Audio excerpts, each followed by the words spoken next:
chers amis de l'électronique, aujourd'hui j'ai décidé de vous parler d'un petit composant assez sympa, c'est le registre à décalage. Donc le registre à décalage, voilà, j'en ai acheté 10, j'en ai fait péter 2 dans la manip, ça arrive. Je voudrais qu'on le traite par contre de manière complètement manuelle. C'est-à-dire que souvent maintenant on le raccorde à un microcontrôleur qui fait le job. Je pense pas que ce soit la meilleure façon de l'aborder. Donc j'ai décidé de l'aborder à l'ancienne, c'est-à-dire avec des boutons poussoirs, des choses qu'on va faire nous pour bien comprendre comment cette petite merveille fonctionne. Allez, on y va.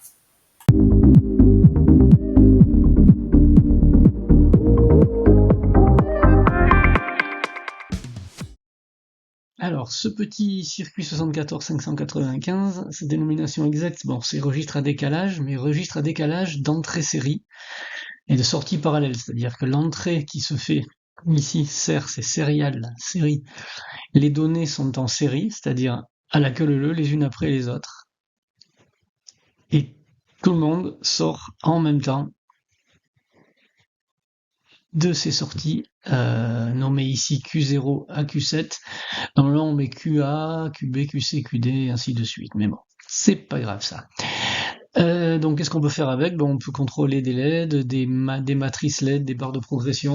On peut piloter évidemment des afficheurs numériques, commander des moteurs pas à pas, étendre les sorties d'un microcontrôleur du type Arduino et faire un tas de choses avec. Voilà.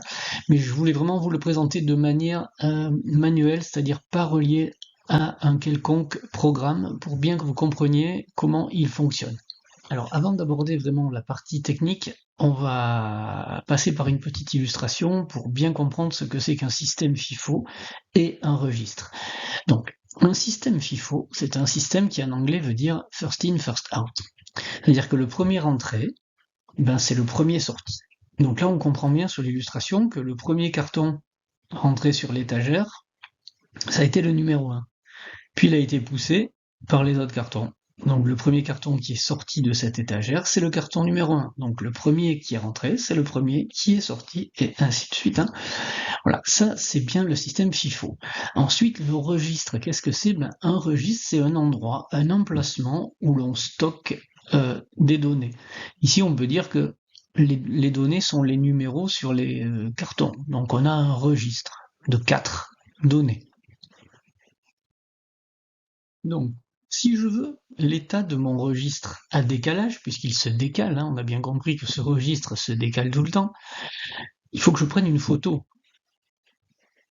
de ce registre pour savoir ce qu'il y a dedans. Donc si je prends une photo à l'instant T, on va demander à Monsieur Latch, vous verrez pourquoi je l'appelle Latch, de photographier le registre à décalage et de me le montrer dans ce qu'on va appeler une photo nommée registre de stockage. On sait ce qu'il y a en stock à l'instant T, à l'instant où a été prise la photo. Bien sûr, si Monsieur Latch est absent pour une raison X ou Y, le registre va continuer à se décaler, lui, il peut fonctionner, mais la photo, le registre de stockage, sera toujours la même, donc elle ne va pas refléter la réalité de ce qu'il y a dans le registre à décalage. Alors en fait, pour que tout cela fonctionne bien, il faut plusieurs choses. Il faut que Monsieur Latch soit là si on en a besoin, pour connaître l'état de notre stockage à l'instant T, et il faut que les deux gars là, les gros bras, se parlent. Parce que s'il y en a un qui pousse et que l'autre n'est plus là, ça va se casser la gueule. Donc il faut qu'ils communiquent. Donc pour résumer tout ça, la communication, c'est le signal de synchro, vous allez voir, la synchronisation. Le photographe, c'est la pin latch du petit circuit. Et quand on dit registre à décalage, il faut pas s'étonner qu'il y en ait deux. En fait, on a un registre à décalage qui va se décaler dans le circuit et un registre de stockage qui, lui, va être représenté par les sorties, qui vont être activées ou pas, si on a besoin de voir leur état. Maintenant qu'on a bien compris ce qu'on a vu avant, on va pouvoir bien analyser cette petite puce. Donc, tout ce qui est vert, ce sont les sorties. il y en a 8. Attention, la première, elle est ici. QA, QB, QC, QD, QE, QF, il y en a 8 en tout. La première est ici. Donc, l'alimentation, bon, round, VCC, pas de problème. Donc, ce qui va nous intéresser, nous, dans notre petit montage et dans notre explication, c'est surtout ces 4 pins là. Data, latch, clock et reset. Tiens, latch, ça me dit quelque chose. Alors, la borne SER, c'est la borne data. C'est là où les data vont rentrer, c'est-à-dire les paquets qu'on a vu tout à l'heure, les colis vont rentrer les uns derrière les autres. Alors que nous, ça sera des bits. Tout ce qui est vert, ce sont des sorties, on n'est pas obligé de les activer, mais on peut les voir si on branche des diodes. Si Monsieur Latch prend une photo, donc Monsieur Latch, il faut passer cette pin-là, la pin numéro 12, à 1. Et là, on a un état de ce qui se passe dans le registre à décalage. L'horloge, c'est la communication, ça va être la synchronisation. C'est un signal d'horloge, on verra. Et le reset, ça vide le registre à décalage, ça met des zéros partout. Ici, je vous ai mis une explication détaillée de chaque pin qui va nous intéresser, hein, OE, Shift Register Clock, SR Clear. Donc, ça vaut le coup de le lire, hein, je vais pas le lire avec vous, vous faites pause. Et on en arrive à notre petit circuit, qu'on reconnaît ici. Donc attention, les bornes ne correspondent pas au dessin du bas, hein, donc il faut faire gaffe, c'est pour une question pratique hein, que je les ai mis dans cet ordre-là, sinon le schéma était carrément incompréhensible. Donc toutes mes diodes LED sont branchées sur les sorties de 1 à 8. Ne vous faites pas avoir, je vous ai dit que la sortie 1, elle était ici. Donc c'est bien la pin numéro 15, la sortie 1. Ensuite, on va retrouver nos 3 informations. Data, chaque fois que j'appuie, je ferme le circuit et je mets un 1 sur la borne data. Clock, chaque fois que j'appuie, je mets l'entrée clock à 1, entrée clock qui est sur 11. Et latch, quand je veux prendre une photo, c'est-à-dire que je veux que mes sorties, ça c'est mon registre de sortie, reflète le registre à décalage à l'intérieur, j'appuie sur latch et les diodes vont se mettre soit à 0, soit à 1, en fonction de ce qu'il y a dans mon registre. Et le reset, évidemment, qui va tout remettre à 0. Reset qui doit toujours être suivi d'un latch pour éteindre les diodes. Alors du coup, pour bien comprendre tout ça, nous avons un registre à décalage de 8 bits dans ce circuit. Et un registre d'affichage, on va dire, hein, de 8 diodes. Chacune des diodes représente une position dans le registre à décalage. On n'est pas obligé de les allumer. Hein. Donc là, elles sont toutes éteintes. J'ai des zéros sur chacun de mes bits. Donc, on voit, data est à 0, l'horloge est à 0 aussi. Maintenant, je vais appuyer sur le bouton, je vais fermer le circuit data, donc je vais mettre l'entrée à 1, mais il faut que je dise au circuit que je suis en train de le faire, donc j'appuie en même temps, je laisse data sur 1 et j'appuie sur clock, ce qui va valider un 1 sur ce bit-là. Hein, j'ai mis data à 1, on le voit bien sur l'oscillo, et clock sur 1 aussi. Vous verrez, en fait, c'est très simple à manipuler. Hein. Voilà, ici, après ce 1, je veux insérer un 0. Donc, je n'appuie pas sur data, hein. Je l'ai relâché tout à l'heure de toute façon. J'appuie simplement sur clock. Clock, ça veut dire prends l'information que j'ai sur mon data. Donc data, c'est à 0, clock est à 1, donc je rentre un 0 qui va pousser le 1 sur la droite. J'ai un data à 0 en même temps qu'un clock à 1. Donc ça insère un 0 ici qui a poussé le 1 de tout à l'heure. Maintenant, je veux mettre un 1 après ce 0. Donc je remets le data à 1 en appuyant ici, et en même temps sur clock. Donc je revalide un 1 en entrée, mais le 1 il va pousser le 0, et le 0 il va pousser le 1. Donc ça c'était le premier 1 de tout à l'heure, hein, first in, first out. Ici, il se retrouve ici, puisque là j'ai bien un data à 1 pendant que le clock est à 1. Donc je rentre un 1 ici. Et évidemment, si je veux avoir un état de mon registre, j'appuie sur la pin latch, donc je ferme le circuit avec le troisième interrupteur, ici. Latch passe à 1, et les diodes s'allument en fonction des 1 ou des 0. Donc mon registre de sortie reflète bien, à ce moment-là, le registre à décalage.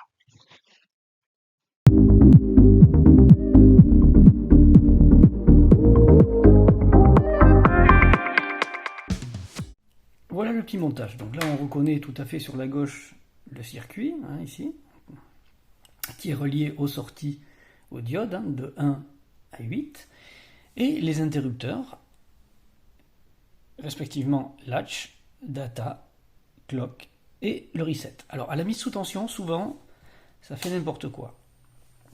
Donc pour s'assurer d'avoir tous les bits à 0, on appuie sur reset.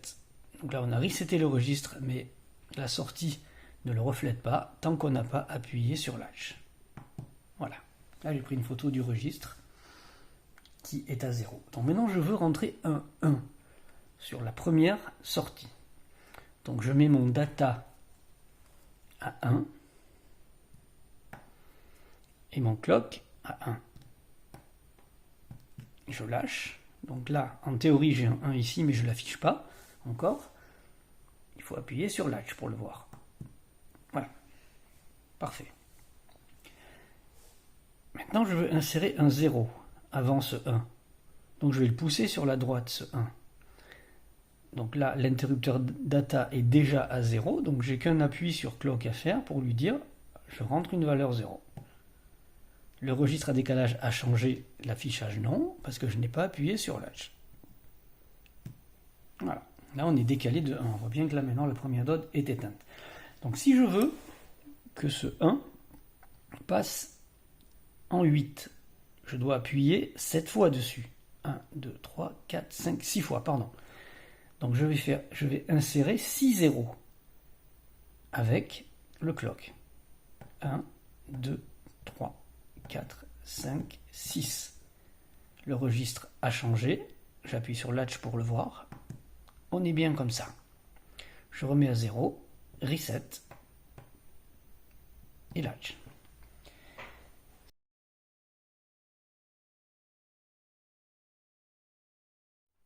Seconde manip, si je veux créer 4 1, je mets data à 1 et j'appuie 4 fois sur clock. 1, 2, 3, 4 et latch. On a bien nos 4 diodes qui se sont allumées. Je veux les déplacer sur la droite en même temps, donc j'insère des zéros. Pour les déplacer jusqu'au bout, je vais insérer 4 zéros. Donc là, data est à 0, donc j'ai qu'à appuyer 4 fois sur clock. 2, 3, 4. Et si je regarde mon registre, les diodes ont bien été déplacées sur la droite. Évidemment, si je continue comme ça, à mettre des zéros, ces 1, mais ils sont partis. Mais où? Bien, ça c'est ce qu'on va voir. En attendant, on va resetter pour avoir un registre propre. Donc à ce stade de la manip, vous vous demandez sûrement où sont passés ces 1 perdus. Eh bien, on va essayer de les rattraper, donc c'est ce qu'on va voir dans la deuxième partie. Alors, arrivé à ce stade, il y a 2 broches dont on n'a pas parlé. C'est la 13, OE, Output Enable, inhibition ou activation des sorties, et la sortie QH' ou Q7', pin 9, ou la sortie série. On va voir ça de suite. Alors la pin 13, on en parlera un petit peu plus tard. On va se focaliser sur la pin 9, sur la sortie série. Donc en fait, tout à l'heure, lorsque dans la manip on avait poussé tous les 1 à droite, pour les remplacer par des 0, en fait c'est 1, le petit module, lui, les envoie sur sa sortie 9. Donc s'il n'y a personne derrière, ben, tant pis. S'il y a un autre circuit, ben, c'est l'autre circuit qui va les récupérer. Donc pour que ça fonctionne, évidemment, il faut que l'entrée du deuxième circuit, l'entrée data, la pin 14, soit raccordée sur cette sortie 9 du premier circuit. Et ensuite, il faut mettre en commun les trois pins que je vous ai mis ici, 10, 11, 12, bon, la masse évidemment, et l'alimentation. Et OE, toujours à la masse, mais ça, on en parlera tout à l'heure, je le dis. Donc voilà, si vous faites ce circuit-là, normalement, vous devriez récupérer les 1 de tout à l'heure. Donc on va se remémorer un peu ce qu'on a fait. On avait fait en sorte d'avoir 4 1 du côté droit de notre registre. Hein. Et on avait rajouté des 0 ici, on avait rajouté 4 0 qui avaient poussé les 1 hors du registre. Donc, hors du registre, ils sont partis par la sortie 9. Et ils sont rentrés sur l'entrée data, l'entrée 14, du second circuit. Ce qui veut dire que on se retrouve maintenant avec 8 0 ici et 4 1 ici, puisqu'ils se sont décalés comme ça. Alors, si je continue à insérer des bits ici, chaque fois que j'en insère un, je vais décaler de 1 le registre ici. Donc, les 4 1 vont être poussés vers la droite. Et ça peut se reproduire à l'infini, puisqu'on peut mettre autant de circuits qu'on veut au bout. Donc, pour illustrer tout ça, voici le petit montage, avec le premier circuit ici, avec son registre ici, et le deuxième circuit ici, avec son registre avec des diodes vertes. Donc, pour que ça soit plus simple, je vais envoyer un 1 sur le premier registre.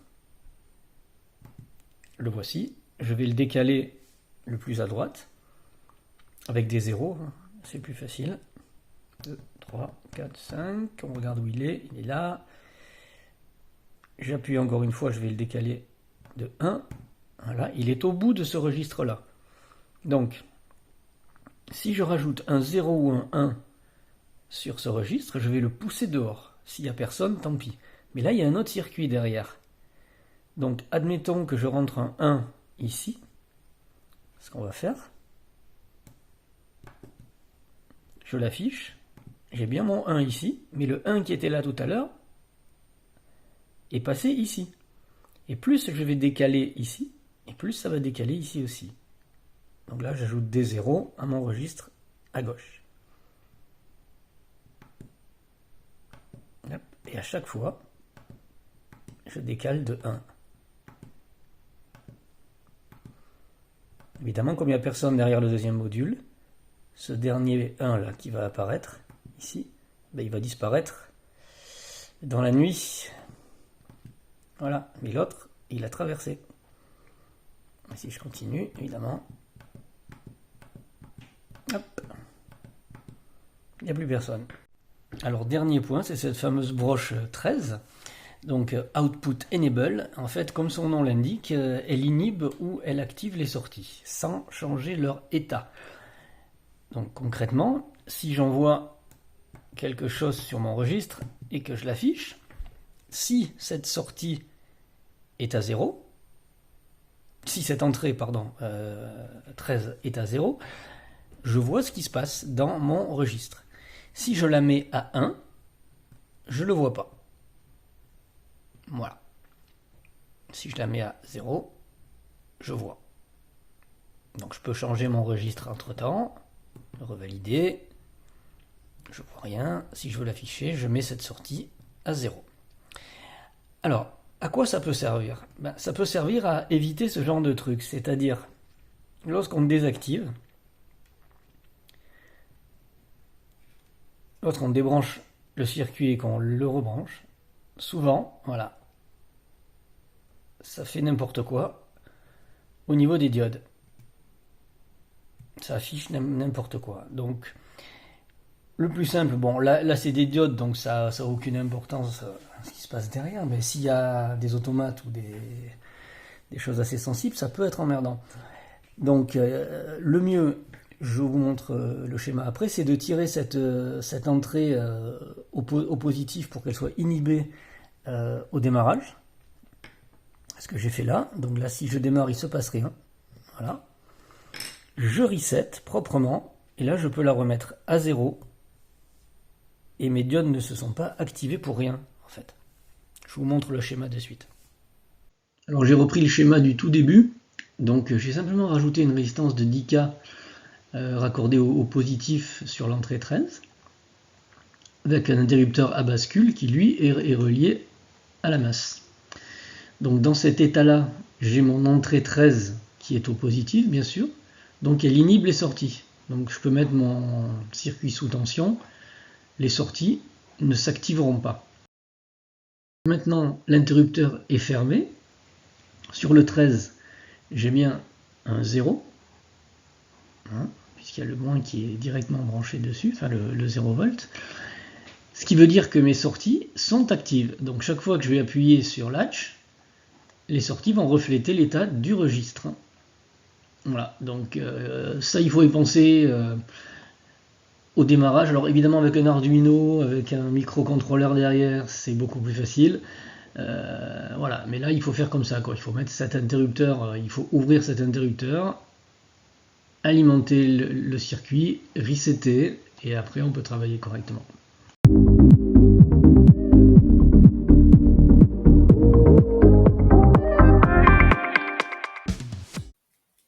Voilà, donc j'espère que vous avez appris quelque chose. Je tiens à souligner quand même que je tenais vraiment à l'aborder de manière artisanale, ce registre à décalage, parce que de l'aborder de suite avec de l'Arduino, avec un microcode derrière, bon, ça alourdit les choses pour les personnes qui n'ont pas l'habitude de manipuler ce genre de petites puces. Bon, je pense que c'est un bon apprentissage de tout faire manuellement, et après de toute façon on comprend vraiment mieux comment ça peut se passer avec un Arduino. De toute façon c'est des 0 et des 1 là, dans ce cas-là. Tout est une question de synchronisation. Voilà, donc écoutez, je vous remercie pour tous vos commentaires en tout cas. N'oubliez pas de liker, de souscrire, de faire plein de bonnes choses, et on se dit à très bientôt alors.